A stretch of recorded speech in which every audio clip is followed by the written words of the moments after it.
Hello, everyone. So we are here with Henry Wilkins, and we are here to talk about a STEM school being in Evanston. So Henry, how long have you lived in Evanston?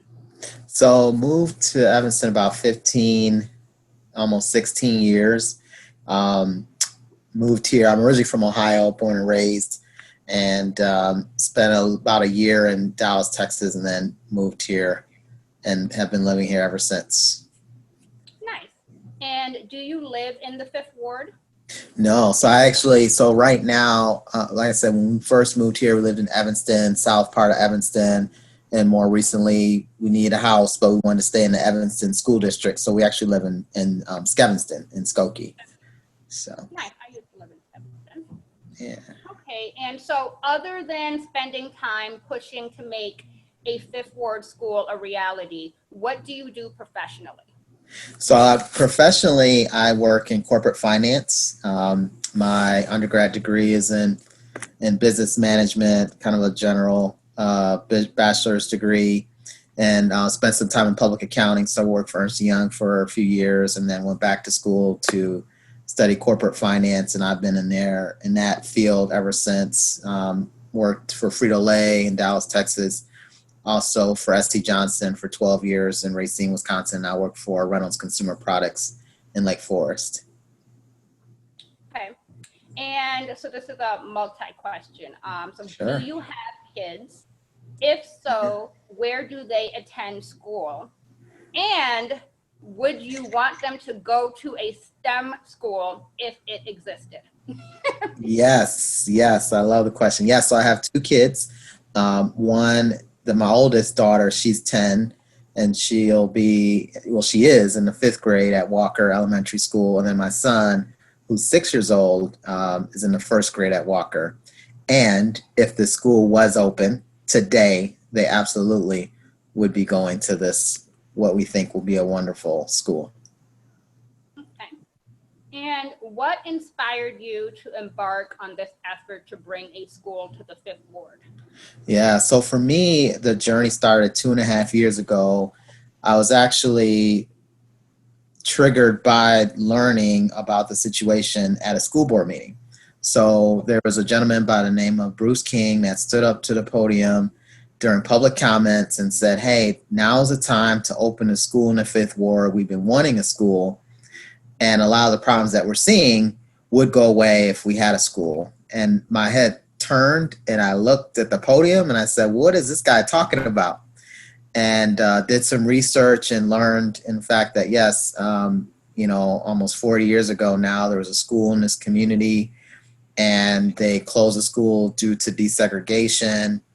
And there's been a fight to return to school. For me, my heart broke because I knew that not having a school close to where you live does put a strain on your educational experience. So there have been studies that have proven out that, the folks, the Black folks, particularly in Evanston, have to travel further than any other demographic, any other race in Evanston. In addition to that, there's been studies that have proven that the most reasonable way to fix this inequity really is to open a school in the Fifth Ward. And so, for me, the drive is all about the kids and trying to improve their academic and educational experience. And so, our vision is to help with that. Awesome. Why is the Fifth Ward the only ward without a school? So you have to go back, 40, 50 years ago, and Evanston wanted to be progressive in terms of integration. And when they were trying to be one of the, the front runners in terms of integrating the schools, they had to come up with a plan. And, back then Foster was a 95% plus Black school.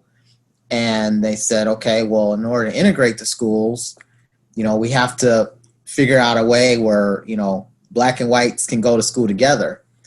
And the superintendent, Dr. Coffin, the superintendent of District 5 at the time, knew that he would have a difficult time convincing white families to come into the Fifth Ward and help integrate the Fifth Ward, and felt it was easier to convince black families to, essentially achieve one-way busing.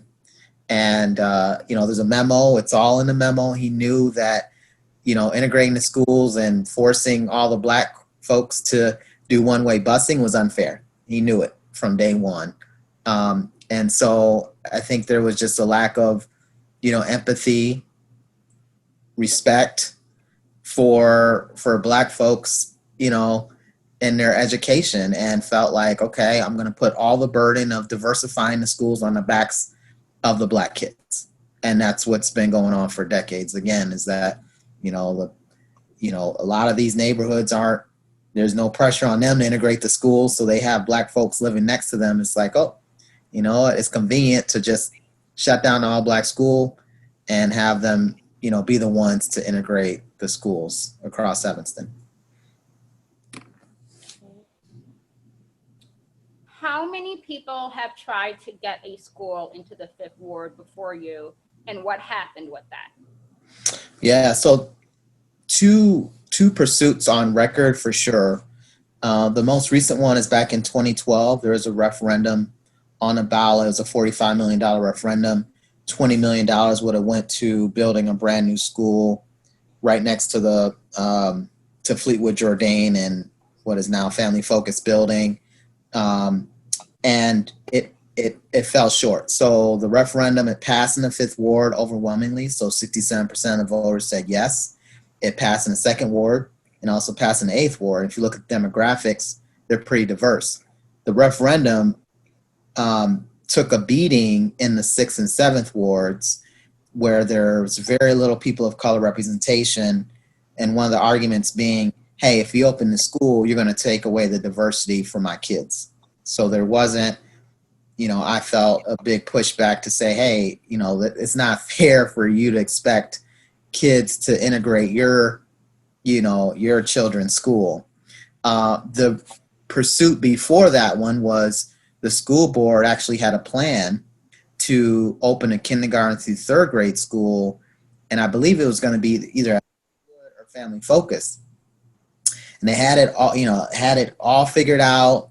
And a year later, the school board felt like they were going to, be in a financial deficit. So they pulled the rug out and said, you know what, we need to save this money and we're not going to open the school. So that didn't happen. So that was, at least two pursuits, in the past, call it 10 to 15 years. And then before that, as soon as school was closed, I know the NAACP had filed a lawsuit to try to stop the school district from, closing down Foster. So those are just some of the pursuits that I'm aware of. I'm sure there's been other pursuits as well, but for sure I know about those. And why did you choose to focus on a STEM school? And tell us a bit about what that means, STEM. Yeah, so STEM stands for science, technology, engineering, and math. The thinking around why STEM. So there's three main reasons. The first reason being we felt like, there's a lot of job opportunities for individuals that have STEM backgrounds. So, it's been said that there's about 1 million open positions right now that they're looking for individuals with STEM backgrounds. So we felt like it would help in terms of job opportunities. The second reason is there's this belief that, it's not belief, there are studies that have proven that the United States is behind other developed nations in terms of math and science. So this is about, increasing America's standing in the world if we're able to, close that gap.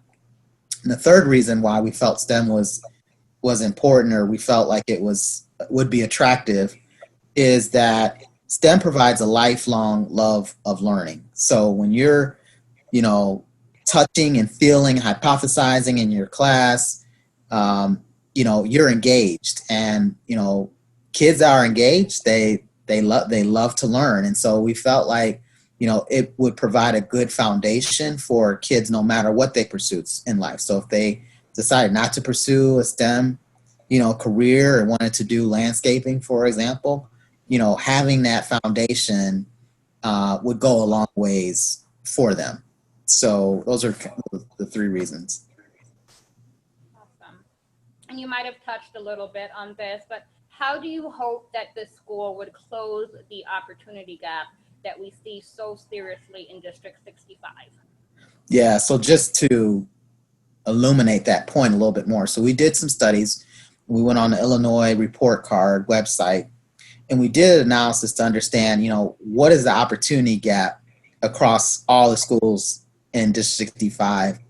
And what we found is that the 4 schools that Fifth Ward kids are assigned to, that opportunity or achievement gap is the widest. So there's 4 schools in Evanston that Fifth Ward students are assigned to. And again, the opportunity gap or achievement gap is the widest at those 4 schools.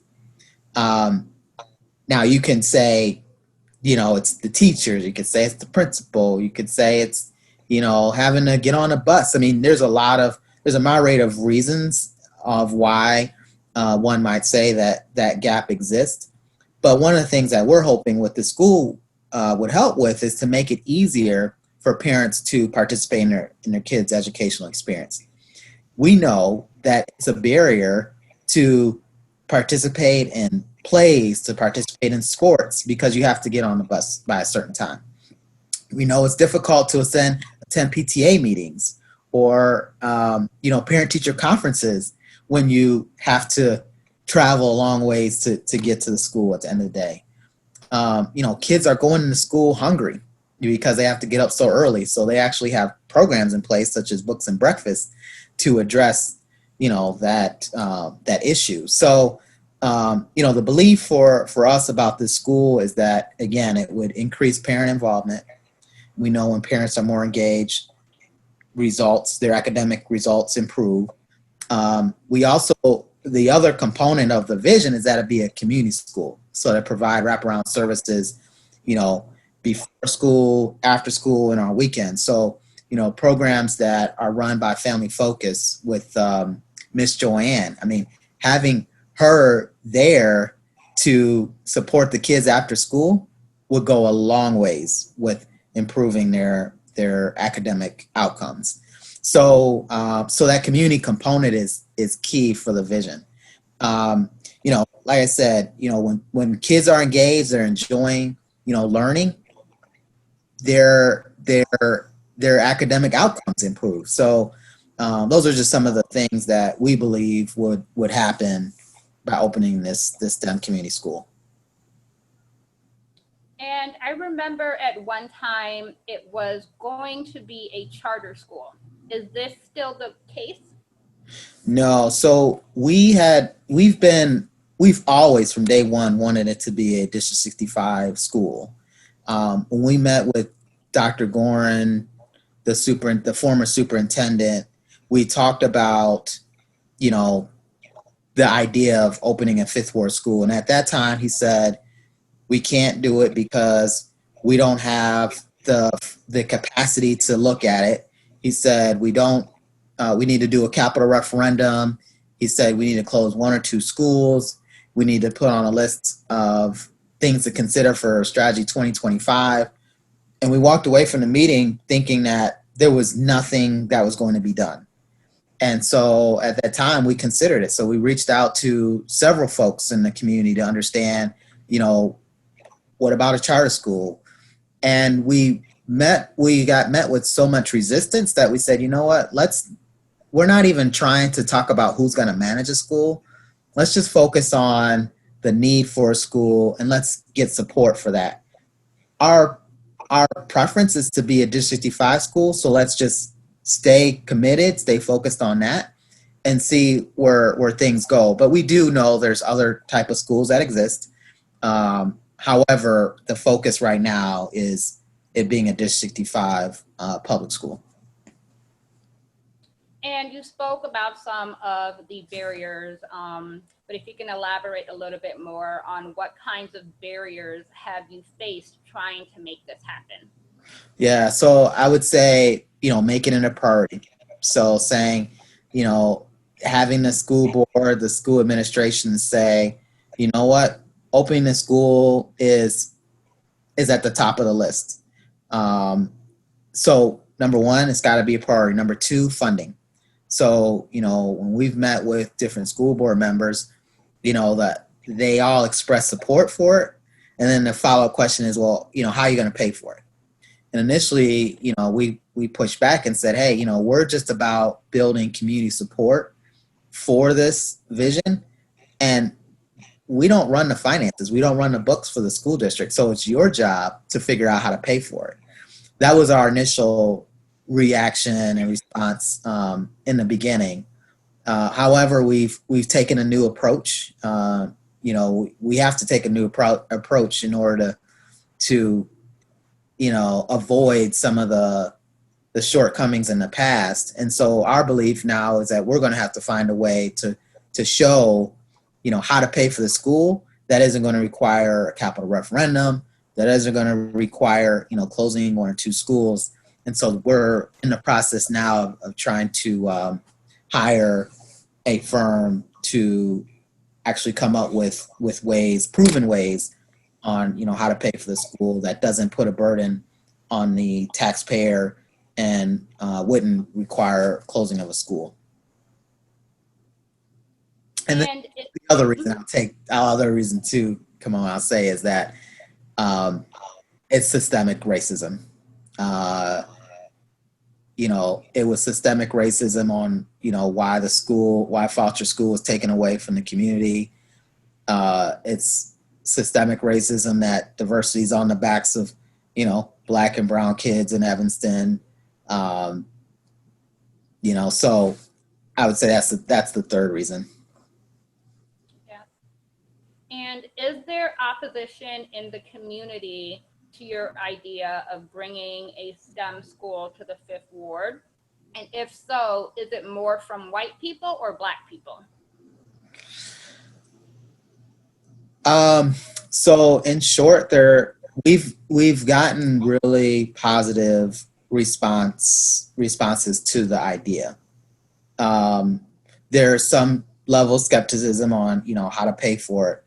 I had a conversation with a billionaire, and he was like, Henry, it's a pipe dream to think you can do this. He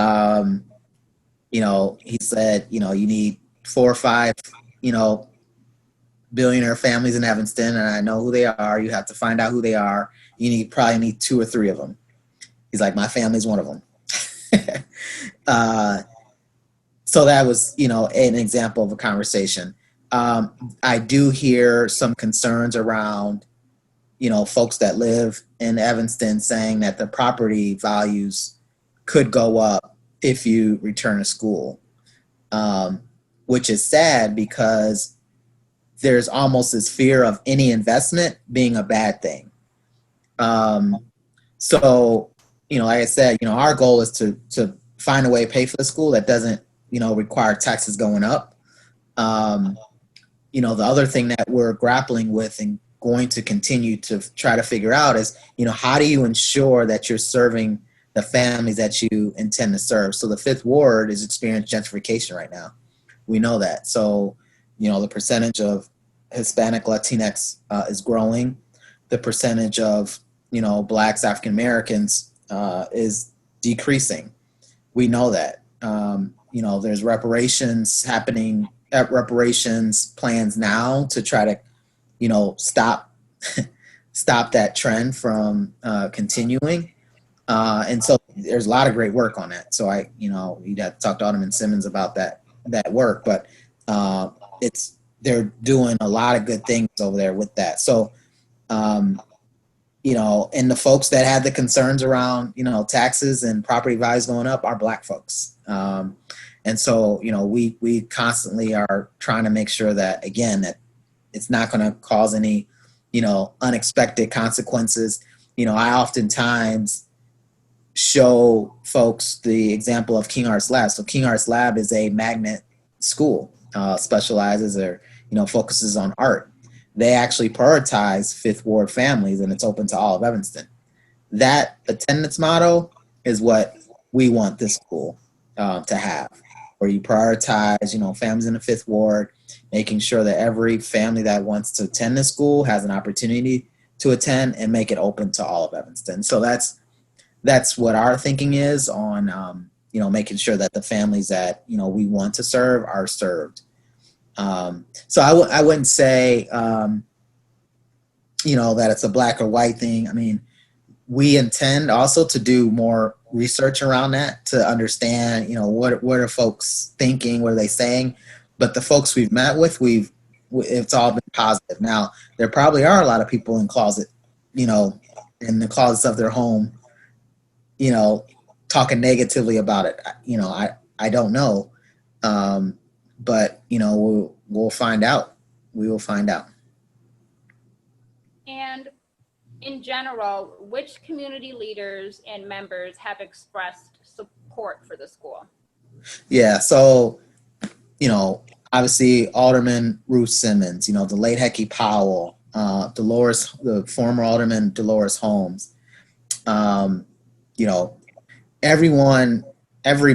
We've met with Mayor Haggerty. We've talked to U.S. Representative Jan Schakowsky, Robin Gable, State Representative, former school board members, Keith Terry Shepard, former superintendents. We've talked to both Gorin and Dr. Murphy. We've talked to over 100 stakeholders, even the District 202 superintendent. We've talk to him as well. So if there's anyone that's of influence in education, chances are we've talked to them, and it's all been positive. And do you have a target date to begin work on the school? A target date to open the school? Yeah, to open or to begin some type of work on it. Yeah, so right now, I would say we're in the foundational stages. We believe the school should have been open yesterday, to be quite frank and honest about it. So we're working as quickly as possible to make that happen, make that a reality. So right now, the foundational work is centered around, how do you pay for the school, proving it out, understanding, what the feedback is in the community, making sure our vision aligns with what the community wants. For example, there might be, interest that the school have a heavy focus on music, or the arts, so that might need to be incorporated into the vision. We believe that King Arts already is kind of the expert, if you will, in the arts, and kind of owns that space. However, this school might need to incorporate that. So we want to do some community research around that. But ideally, it's to open it as soon as possible. Fall of 2022. Awesome. And do you have a location in mind? Yeah, so part of the feasibility study would be to understand what are some ideal locations. With it being a community school, the idea would be to partner with existing nonprofit organizations. So, for example, maybe partnering with the YMCA or partnering with Northwestern, YOU, just to name a few. So, we would have to figure out, hey, does it make more sense to refurbish an existing building? Does it make sense to, build a building from scratch? So just thinking through what those different options are. And I think that decision will also play a role in terms of determining when the school would open. So, obviously to refurbish a building takes less time than building a building from scratch. And how are you planning to fund the school? So the idea would be right now, again, priority number one is to make it a District 65 school. What would happen is, as far as the building itself, potentially this building could be funded through reparations money. It could be funded through private donations. As far as the operating of the school, the only way you can make that happen is for District 65 to actually pay teachers, pay principals, pay support staff. So as far as, operating of the school, the teaching would have to be District 55. The building component could be the city of Evanston, could be, a another, large donation from some philanthropist. So it's to be determined, but for sure the operating would have to be the district. Okay. And do you think that the police murder of George Floyd and the shooting of Jacob Blake have increased the support for the school in the community and the momentum to make it happen? I would say it's mixed. The George Floyd, we did get some donations soon after that with, some of the rallies that happened. But I wouldn't say that there's been this, overwhelming, outreach to our group of saying how to help. I think part of the reason is that I think people are having a difficult time understanding how some of the systemic issues might contribute to some of the things that happen later on. So it seems like focus is more on, helping those that are incarcerated. I think I saw like Evanston Black Lives did a huge, fundraiser for incarcerated people. Awesome. It was awesome. Doing a drive for school supplies. I think, those killings helped with that because people could see the immediate, boom, I can do something right now, and people can feel it, touch it and feel it. The school is such a it's a long process, and I think it takes a little bit more difficulty for folks to understand that, hey, you know what, if I were to help contribute to, a feasibility study, it's an investment to hopefully open the school faster, which will keep kids, engaged in school, and it could help with, the education of Black history, for instance, and people be more appreciative and more empathetic to Black folks in general. And it could avoid, some of the things that we're seeing play out with, and it's not just Evanston, it's not just police. I mean, it's just normal citizens too that are also creating a dangerous environment. I'll just say that. So those are just my thoughts around, kind of the response to those killings and the what I would hope more support for the school. Absolutely. And do you think the fact that the demographics of the Fifth Ward are changing will help the school finally become a reality? More specifically, does having more white families in the Fifth Ward mean that finally there will be support for a school after all these years? It's sad. I mean, I know a lot of people have said that the more white people that move to the Fifth Ward, people will listen. It's sad to think that that's what it takes. For us, we can't think about that right now. I mean, our focus right now is to try to help, the Black and brown kids in Evanston as quickly as possible. I would rather us help who's here than to just abandon them and just say, oh, well, you know what, I'm just going to wait till the entire Fifth Ward is, turned over and there's very little people of color, and just let them, open the school when that population shift happens. But I get it. I understand, why people feel that way. It's unfortunate that it would take white voices and white complaints in the Fifth Ward to get the school to return. But I mean, that's kind of the reality. The other thing that's interesting too is we're finding a lot of folks that are moving to the Fifth Ward never knew there was a school. So it's new to them. They've kind of almost accepted the fact that their kids have to travel further to go to school. And that's just, the way the attendance boundary was set up, but there isn't, they don't know the history to know that, hey, there was a school up the street from where you live, 40, 50 years ago. So there's that. Absolutely. So what's next? What would you like to say as, last few words to the viewers to, hopefully gain more support for this becoming a reality? Yeah, so we could use just general advocacy, public support. We do post on Facebook, so like the post, share the post. We do Instagram posts. We now have Twitter, so there's a group called Emerge out of Evanston Township High School that opened up a Twitter account for us because they said younger kids are on Twitter, but they're not on Facebook. I didn't know this. So we're trying to increase our traffic in that platform.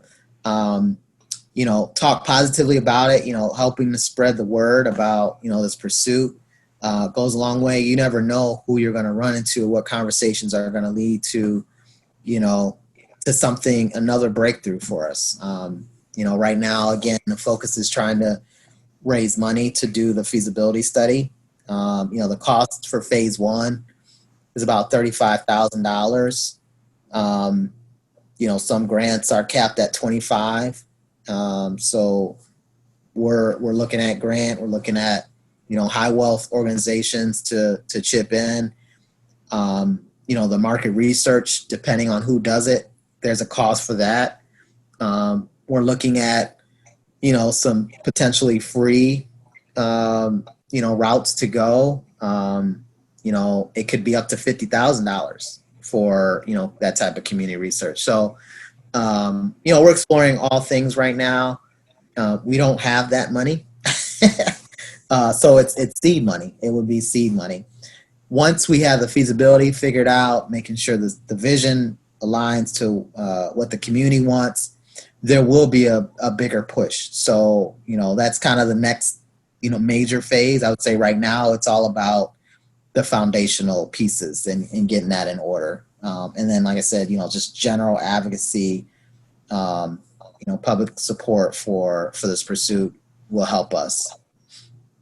Awesome. So where can people find you? What's your email and where can people go to donate? Sure. Yeah. So we have a website. The website address is stemschoolevanston.net. So you can go there to donate. You can, check out more details of the vision, the type of school we're thinking about. There's some information around the history of other past pursuits. You can, as far as emailing us, you can email us at stemschoolevanston@gmail.com because it's how that works. It's at Gmail. And if you want to volunteer, there's a way that you can sign up to be a volunteer on the website, so you can check out that as well. For those of you that are interested in getting a tax benefit for donations, we just applied to be a 501c3, I'd say about a month ago, and we fast tracked that. So we're hoping to get a ruling, fairly shortly. So our attorney was thinking probably like 8 weeks. So, with COVID, it could be a little delayed, but that is the plan, is to be a 501c3, and hopefully that's something that'll be attractive to individuals, grant organizations, etc. All right. Well, thank you so much, Henry, for talking Sure. to us. Yes. And forward to seeing more what happens with STEM School. Awesome. Thank you for the opportunity.